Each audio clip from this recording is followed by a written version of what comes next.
Poly exclusion principal, है ना, poly exclusion principal.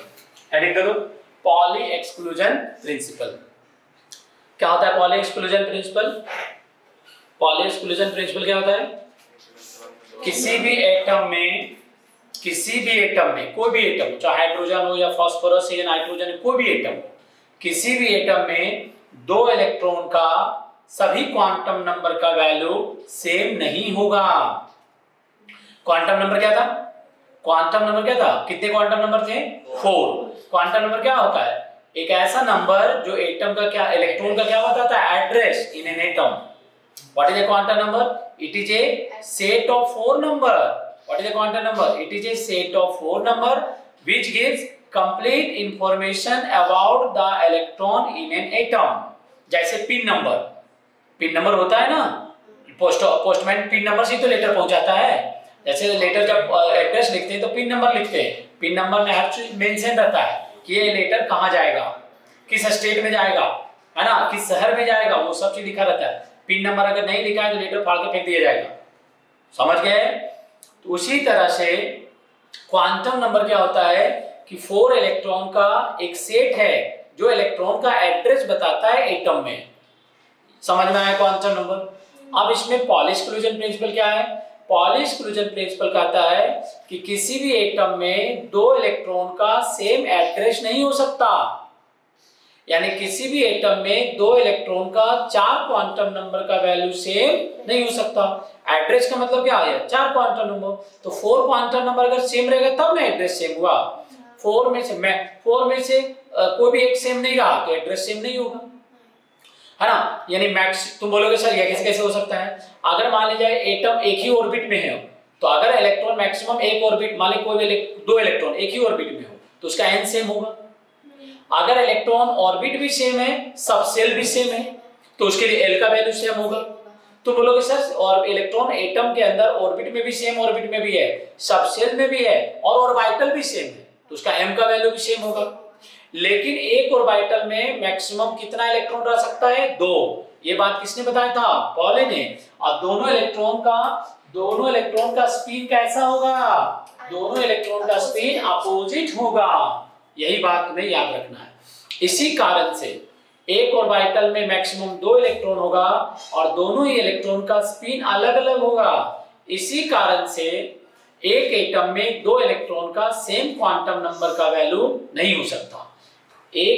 किसी 2 इलेक्ट्रॉन का एक एटम में सभी क्वांटम नंबर सेम नहीं होंगे। एकदम बोले, समझ गए? पॉली ने ऐसा बताया कि 2 इलेक्ट्रॉन का सेम एड्रेस नहीं हो सकता। लिखो, है ना, no 2 electron will have same set of or 4 quantum number in an atom। देखो, है ना, लिख दिया ना? क्या लिखो? बोलो तो क्या लिखो? no 2 electron, लिखो बेटा, बोलो जल्दी फटाफट। no 2 electrons ना in an atom, no 2 electron in an atom, then no 2 electrons in an atom will have the same set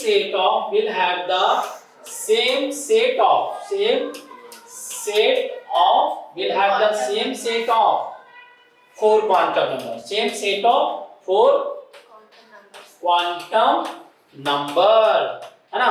एक एटम में 2 इलेक्ट्रॉन का सभी क्वांटम नंबर का वैल्यू सेम नहीं हो सकता। मैक्सिमम कितना सेम हो सकता है ये भी पूछेगा। 3। अगर किसी ऑर्बिटल में अगर 2 इलेक्ट्रॉन एक ही ऑर्बिटल में, तो how many quantum number will be same? Answer क्या टिक करोगे? 3।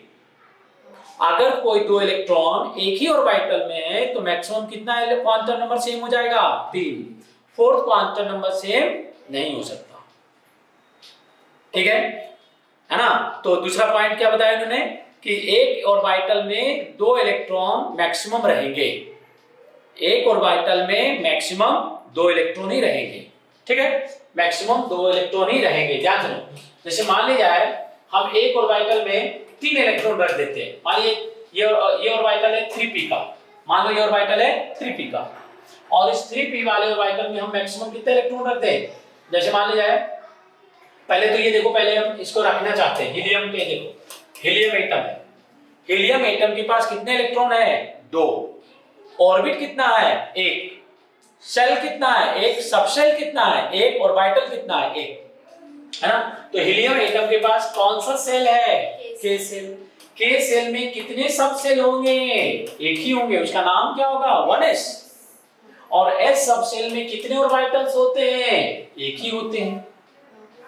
और हीलियम के पास इलेक्ट्रॉन कितना है? 2। हीलियम के पास 2 इलेक्ट्रॉन है और हीलियम इन दोनों इलेक्ट्रॉन को एक ऑर्बिटल में रखना चाहता है ना? तो क्योंकि इसके पास तो और ऑर्बिट तो है नहीं, दोनों इलेक्ट्रॉन उसी ऑर्बिट में रहेंगे। हीलियम के पास क्या है? एक ऑर्बिट है। एक ऑर्बिट मतलब एक सेल है और उसके पास एक सब सेल है और इसका मतलब एक ऑर्बिटल है। हम तुमको पहले बताए थे कि एटम में क्या एग्जिस्ट करता है? ऑर्बिटल। जिस तरह से बिल्डिंग में क्या एग्जिस्ट करता है? रूम। रूम ही ना होता है भाई, है ना? उसी तरह से एटम के पास क्या होता है? ऑर्बिटल्स होते हैं। तो हीलियम के पास कितने ऑर्बिटल है? एक ना ऑर्बिटल है। उस ऑर्बिटल का नाम बोले 1s। कितने ऑर्बिटल है? 1s। अब हीलियम के पास कितने इलेक्ट्रॉन है? 2। तो दोनों इलेक्ट्रॉन को कैसे रखेगा? दोनों इलेक्ट्रॉन को इसी ऑर्बिटल में रखेगा, ऐसे और ऐसे। क्या ये ऐसे रखेगा? नहीं, ऐसे रखेगा तो गलत हो जाएगा। क्या गलत हो जाएगा? है ना? मान लिया ऐसे रख दिया। अब ध्यान सुनो, एक एक करके सारे क्वांटम नंबर का वैल्यू बोलो। इस इलेक्ट्रॉन का एड्रेस बताओ। बोलो ये इलेक्ट्रॉन फर्स्ट ऑर्बिट का है, n का वैल्यू 1 हो गया। ये इलेक्ट्रॉन s सब सेल का है, इसके लिए l का वैल्यू 0 हो गया। अगर l का वैल्यू 0 होता है तो s सब सेल होता है और s सब सेल में देखिए ऑर्बिटल होता है, उसके लिए m का वैल्यू भी 0 होता है। तो इसका एड्रेस क्या है? m का वैल्यू 0। तो इसके लिए s का वैल्यू क्या होगा? अगर ये क्लॉकवाइज है, स्पिन कर रहा है तो प्लस हाफ। लेकिन दूसरा इलेक्ट्रॉन है तो ऐसा नहीं हो सकता। दूसरा इलेक्ट्रॉन को कैसा होना पड़ेगा? अगर ऐसा हो गया तो सारे दोनों इलेक्ट्रॉन का सेट क्या हो जाएगा? सेम। ये पॉसिबल नहीं है। किसने बताया? पॉली ने। बोले इसको उसको अलग होना ही पड़ेगा, है ना? ये अब तुम बोलोगे ऐसा क्यों नहीं होगा, है ना? ऐसा क्यों नहीं पॉसिबल है? क्योंकि ये स्टेबल नहीं है। क्या बोलोगे? ये स्टेबल नहीं है, ये स्टेबल कॉन्फ़िगरेशन नहीं, ऐसा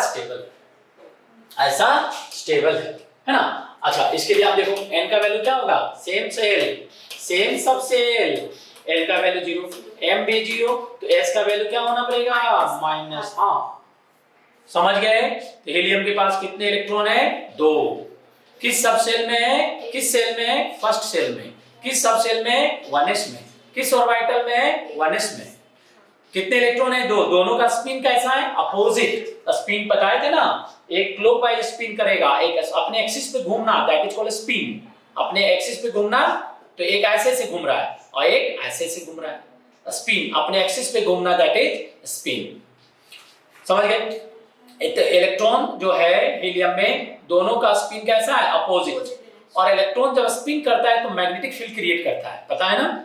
हम लोग पढ़े थे मैग्नेटिक फील्ड ऑफ करंट में। इलेक्ट्रॉन जब सर्कुलर पाथ पे घूमता है या चार्ज पार्टिकल जब सर्कुलर पाथ पे घूमता है, यानी मोशन में होता है, तो मैग्नेटिक फील्ड क्रिएट कर देता है। अगर ये क्लॉकवाइज मोशन होता है तो क्लॉकवाइज मोशन है तो कौन सा फील्ड क्रिएट करेगा? South pole. और अगर एंटी क्लॉकवाइज है तो कौन सा फील्ड क्रिएट करेगा? North pole. तो अगर इसका मतलब अगर एक ही जगह दोनों इलेक्ट्रॉन एक क्लॉकवाइज घूमे, एक एंटी क्लॉकवाइज घूमे, स्पिन करे, है ना? तो इससे क्या होगा? दोनों अलग अलग मैग्नेटिक फील्ड क्रिएट होगा, एक नॉर्थ पोल दूसरा साउथ। और नॉर्थ और साउथ में क्या होता है? अट्रैक्शन। अट्रैक्शन से क्या होगा? दोनों बने रहेंगे। इसीलिए हीलियम में इसीलिए बोला गया है कि इसका जो स्पिन होगा वो अपोजिट होगा। एक क्लॉकवाइज होगा, दूसरा कैसा होगा? Anti clockwise. अगर इसका स्पिन अपोजिट है तो इसका क्वांटम नंबर अलग ही हो जाएगा, किसी भी हालत में अलग होना ही है। आज समझ में? जैसे हम तुमको पहले बताए कि क्या किसी दो आदमी का सेम एड्रेस एक हो सकता है? नहीं हो सकता। तो बोलो क्यों नहीं हो सकता? अगर दोनों भाई रहा तो दोनों भाई रहा तो क्या होगा? शहर एक होगा, शहर एक होगा, बिल्डिंग भी एक होगा। मान लो दोनों एक ही बिल्डिंग में रह रहा है, एक ही फ्लोर पे रह रहा है, एक ही कमरे में भी रह रहा है, एक ही बेड पे भी सो रहा है, लेकिन सोएगा तो दोनों अपोजिट ना। दोनों का अरेंजमेंट कैसा रहेगा? बेड पे अपोजिट रहेगा, तभी ना स्टेबल रहेगा। कैसा रहेगा? अपोजिट। एक इस तरह से लेट जाएगा और एक कैसा लेट जाएगा? एक ऐसे लेटेगा, तभी ये मैक्सिमम स्टेबिलिटी आएगा, है ना? तो इसके लिए स्पिन क्या हो गया? +हाफ। इसके लिए स्पिन क्या हो गया? -हाफ। आज समझ में क्लियर हुआ? तो ऐसा करके अरेंजमेंट होता है ना, जैसे ट्रेन में जाते हैं तो सीट अब बुक नहीं रहेगा, बर्थ अवेलेबल नहीं है, तो ऐसा एडजस्टमेंट करना पड़ता है कि नहीं, दोनों भाई ऐसे सो जाता है, चलो भाई ऐसे सो जाओ, लेकिन अगर पैरेलल सोएगा तो नीचे गिर सकता है ना, तो ऐसे सोएगा तो क्या होगा, ज्यादा स्पेस मिलेगा, तो क्या होगा, वही पड़ा रहेगा, रात भर सोए रहेगा, नहीं गिरेगा, दैट इज मोर स्टेबल। तो इसीलिए ये पॉली एक्सक्लूजन प्रिंसिपल ऐसा हुआ, समझ गए। तो पॉली एक्सक्लूजन प्रिंसिपल के अकॉर्डिंग क्या क्या लिखे हो, no two electron will have same set of 4 quantum number in an atom. Clear. दूसरा स्टेटमेंट क्या था, 2 इलेक्ट्रॉन है ना, maximum 2 electron can accommodated in a orbital, एक ऑर्बिटल में मैक्सिमम 2 इलेक्ट्रॉन ही रहेगा, उससे ज्यादा नहीं रहेगा, और उसका स्पिन कैसा होगा, अपोजिट। ये क्वेश्चन पूछा हुआ था कि एक ऑर्बिटल में मैक्सिमम 2 इलेक्ट्रॉन रहेगा विद अपोजिट स्पिन, किसने बोला, क्या टिक करोगे, पॉली ने बोला, समझ गए। और क्या था और क्या था बोलो, दो स्टेटमेंट तो हो गया इसका, है ना, और क्या था, अच्छा पॉली के स्टेटमेंट से ये भी तो बता सकते थे कि है ना, application of poly exclusion principal with the help of poly exclusion principal, है ना, we can calculate the capacity of electron to be present in any subcell, यानी with the help of Pauli exclusion principle we can calculate the maximum number of electron in any subcell, है ना। वो कैसे हम लोगों को बताए थे, in any subcell,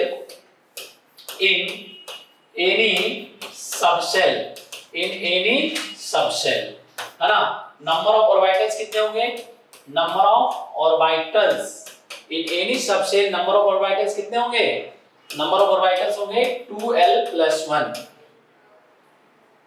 यही ना है। मैग्नेटिक क्वांटम नंबर में यही तो पढ़े थे, मैग्नेटिक क्वांटम नंबर में क्या बताता है, number of orbital in a subshell, number of orbital in a subshell कौन बताता है, magnetic quantum.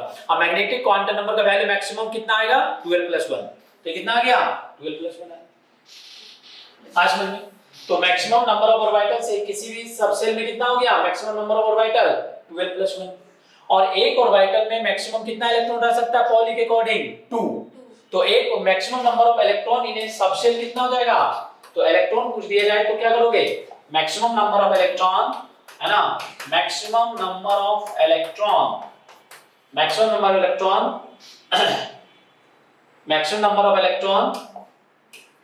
in an any subset in an any orbital, है ना, any orbital, ये maximum number of electron in any orbital is equal to क्या करोगे, तो कितने सबसेल है 12+1, इसमें कितने से मल्टीप्लाई कर दोगे, 2 से, तो कितना आ जाएगा बोलो, 4l+2। नीट का क्वेश्चन है, क्लियर।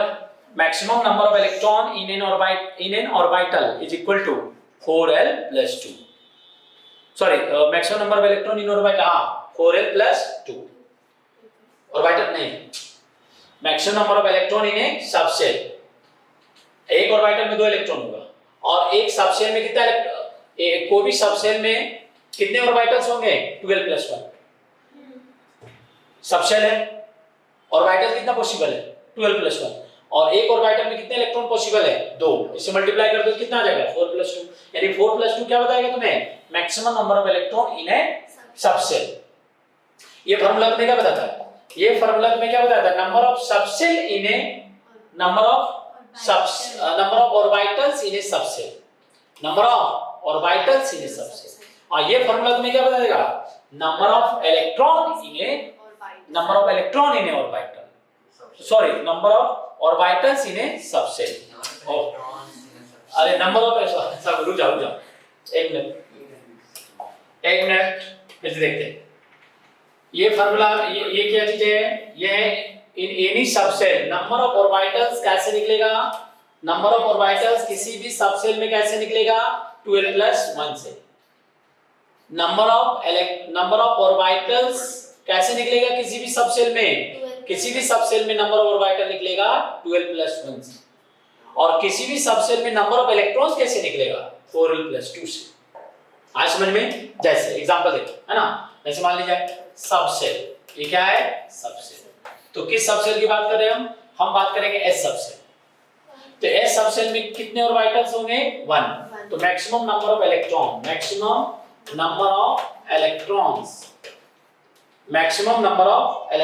क्या बोलोगे मैक्सिमम नंबर ऑफ इलेक्ट्रॉन कैसे निकल जाएगा 4l + 2 बोलो मैक्सिमम नंबर ऑफ इलेक्ट्रॉन तो इसमें कितना आएगा मैक्सिमम 2 आगे ना l का वैल्यू कितना हो गया s सबसेल के लिए l का वैल्यू कितना हो गया 0 और 0 ये सारा टर्म 0 2 आ गया p सबसेल में मैक्सिमम नंबर ऑफ इलेक्ट्रॉन्स कितने होंगे p सबसेल में तो p सबसेल में कितने ऑर्बिटल होते हैं 3 तो एक और 1 ऑर्बिटल में कितने इलेक्ट्रॉन होते हैं 2 में कितना हो गया टोटल 3 में कितना हो गया 6 हो गया ध्यान रखो 6 दिखेगा तो नंबर ऑफ l का वैल्यू p सबसेल के l का वैल्यू कितना होता है 1 है ना p का वैल्यू कितना होता है लिख देते हैं ना 4l + 2 यानी ये क्या लिखोगे 4 × 1 + 2 कितना हो गया 6 तो मैक्सिमम इलेक्ट्रॉन कितना हो गया 6 maximum number of electron in A d subshell कितना होगा d सबसेल में कितने ऑर्बिटल्स होते हैं 5 और हर ऑर्बिटल में कितना इलेक्ट्रॉन होगा मैक्सिमम 2 तो टोटल कितना हो गया 10 तुम इससे भी निकाल सकते हो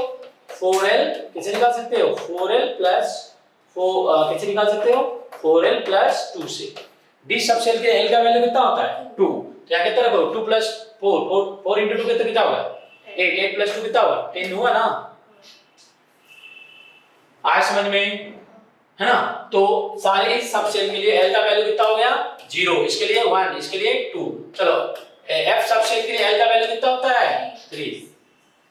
3 होगा तो 3 हो गया तो इसमें मैक्सिमम नंबर ऑफ इलेक्ट्रॉन कितने आएंगे 4 × 3 + 2 कितना हो गया 14 12 + 2 14 तो मैक्सिमम इलेक्ट्रॉन कितना होंगे 14 आया समझ में तो ये किसने बताया पॉली एक्सक्लूजन के प्रिंसिपल के हेल्प से we can calculate the maximum number of electron in any subshell with the help of Pauli exclusion principle समझ में आया पॉली एक्सक्लूजन प्रिंसिपल क्लियर हुआ किसी दो इलेक्ट्रॉन का एक एटम में सभी क्वांटम नंबर का वैल्यू सेम नहीं हो सकता क्लियर मैक्सिमम 3 सेम हो सकता है ऐसे पूछ सकता है अगर किसी ऑर्बिटल में अगर कोई दो इलेक्ट्रॉन एक ही ऑर्बिटल में है तो उसके लिए मैक्सिमम क्वांटम नंबर कितना सेम हो जाएगा 3 हो जाएगा फोर्थ क्या होगा अपने आप अलग हो जाएगा ठीक है यही है चलो क्वेश्चन चलो ये क्या था maximum number of electron in a subshell with l is 3 n is 4 is चलो AIPMD कितना है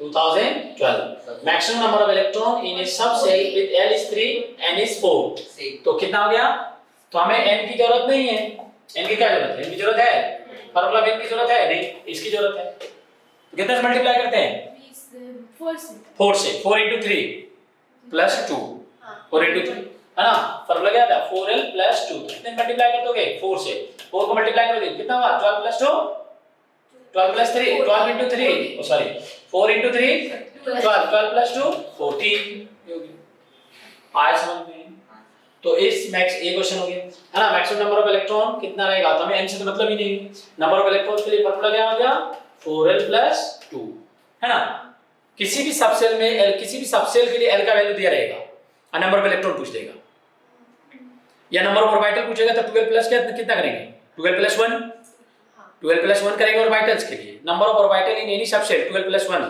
number of electron in any subshell 4l + 2 double कर देंगे उससे क्योंकि एक ऑर्बिटल में मैक्सिमम 2 इलेक्ट्रॉन होगा डबल कर देंगे यानी 4 से मल्टीप्लाई करके दो को ऐड कर देंगे चलो अगर वैसा अगर l का वैल्यू 5 होता तो अगर l का वैल्यू 5 होता तो सबसेल में मैक्सिमम नंबर ऑफ इलेक्ट्रॉन कितना आते 5 × 4 20 20 + 2 22 4 से मल्टीप्लाई करके 2 ऐड कर दो और क्या अगर l का वैल्यू 6 होता तो l का वैल्यू 6 होता तो 6 को 4 से मल्टीप्लाई करो 24 + 2 26 ना तो मैक्सिमम नंबर ऑफ इलेक्ट्रॉन उसमें इतना निकल जाएगा ठीक है चलो आगे how many electron can fit in the orbital for which n is 3 l is 1 6 है ना कौन सा फार्मूला लगा देंगे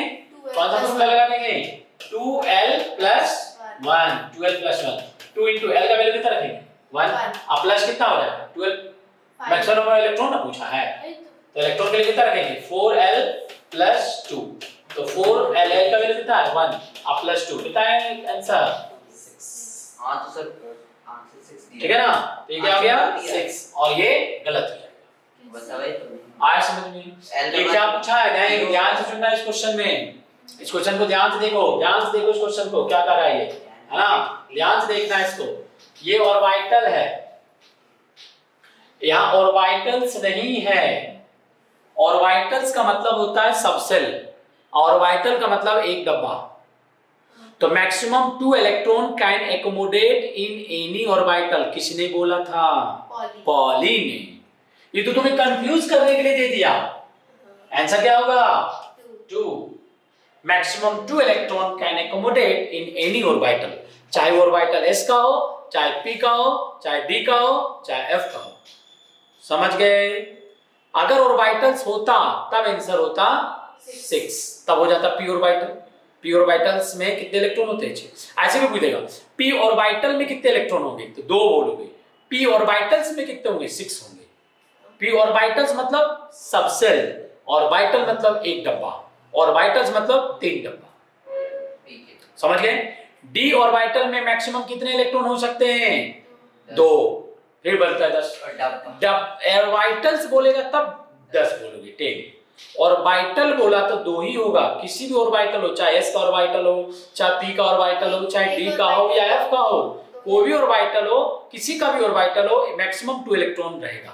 हाँ ना, मैक्सिमम ऑर्बिटल्स बोलेगा तब हम क्या करेंगे? 4l+2 से निकालेंगे। क्लियर हुआ? तो 2 सबसेल की बात कर रहा है, ठीक है। चलो अगला क्वेश्चन।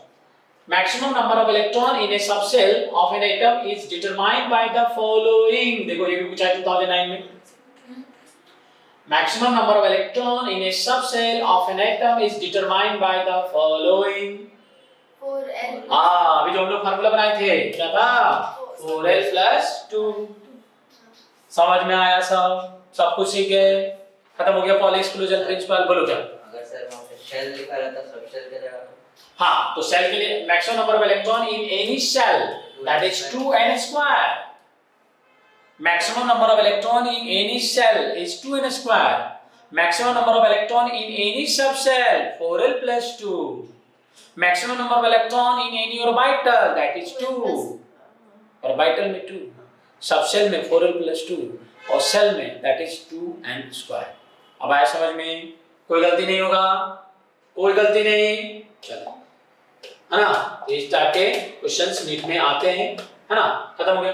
तो ये था पॉली एक्सक्लूजन प्रिंसिपल। अब क्या रह गया?